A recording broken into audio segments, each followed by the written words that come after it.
Over the past year, I have visited almost every Six Flags park for the first time, and my experience at these parks has been overall solid, with very few duds. From New England to Frontier City, I've had so much fun visiting these parks. Most of the time, the good outweighing the bad. One of my most recent first-time visits was Six Flags Fiesta Texas, the park located in San Antonio. This park has been hyped up since I started going to these parks over a year ago. I've been told it's one of, if not the best park in the chain. Spoilers, it isn't. In this video, I'll be going over why I was disappointed by Six Flags Fiesta Texas. I do want to mention some positives first. This park is beautiful, one of the best visually I have been to. The rides all have great theming, and that's something I can truly appreciate. And of course, it's got great scenery. It's just a beautiful looking park. Other than that, yeah, it's not looking good. Starting with the big one, ride lineup. This park has a weak lineup overall. You have standouts like Superman Krypton Coaster, Dr. Diabolical's Cliffhanger, and Iron Rattler, which is my second favorite roller coaster, period.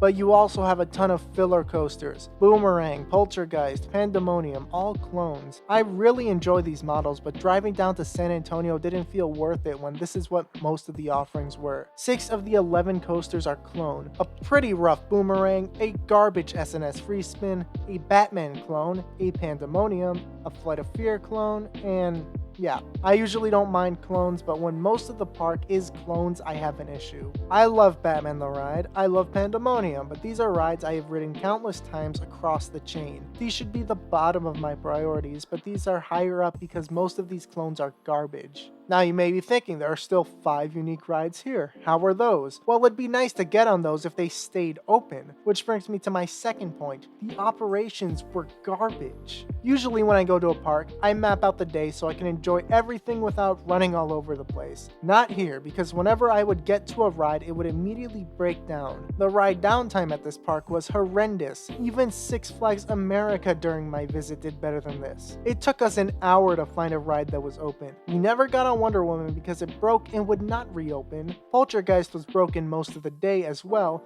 Pandemonium never opened, Iron Rattler was on and off, Roadrunner Express broke, the SNS Space Shot broke because a tube came loose. The only consistently open rides during the day were the B&Ms. Nothing else. This was incredibly disappointing as we missed out on half of the park. On top of that, the park had 1 train ops on almost everything on a Saturday. The B&Ms were the only rides with multiple trains as well as Iron Rattler. Everything else was a single train, leading to unbelievable wait time. And the ride ops seemed to take their time throughout the entire thing. 1 train op suck. They always do, but you need to make the best out of it. Especially on a crazy busy day like this. This is what happened at Silver Dollar City later in the week. I know, not fair comparison, but the ops were on top of everything despite 1 train ops. Fiesta ops were so slow, constantly stacking trains. If there wasn't a single rider line for many of the rides, we might not have gotten on as many as we did. But this brings me to my final point, the horrendous customer service. They were just plain rude. The ride ops were fine,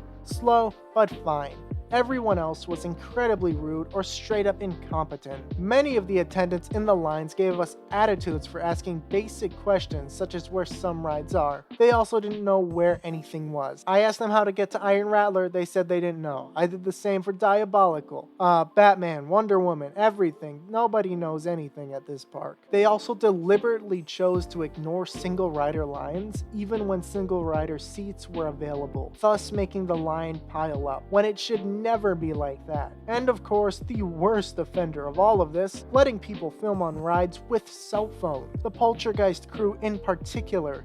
This guy had his phone out the entire ride filming. No strap, no anything. This is incredibly dangerous and could lead to serious injuries. I film on rides, but I have the proper equipment. I paid over $1,000 for a GoPro with all the straps and everything required to film. And even then, I don't normally use the handheld strap. I mostly use my chest strap, which is far more secure. I have the proper equipment. I know what I'm doing. Some random park goer filming with a cell phone on a high-speed ride should never be allowed, but Fiesta Texas staff allowed it non-stop. This, combined with sleeping on the job when they're monitoring water rides and everything else mentioned, made this one of the worst experiences I have ever had at a Six Flags park. Over Texas, Frontier City, and St. Louis, the other parks that I attended during this trip, had none of these issues, and these are lower to mid-tier parks. Fiesta Texas is apparently in the top 5.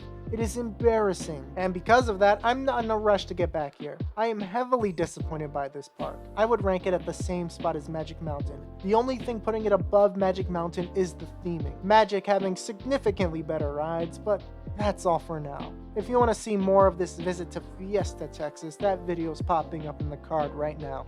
I'll see you there.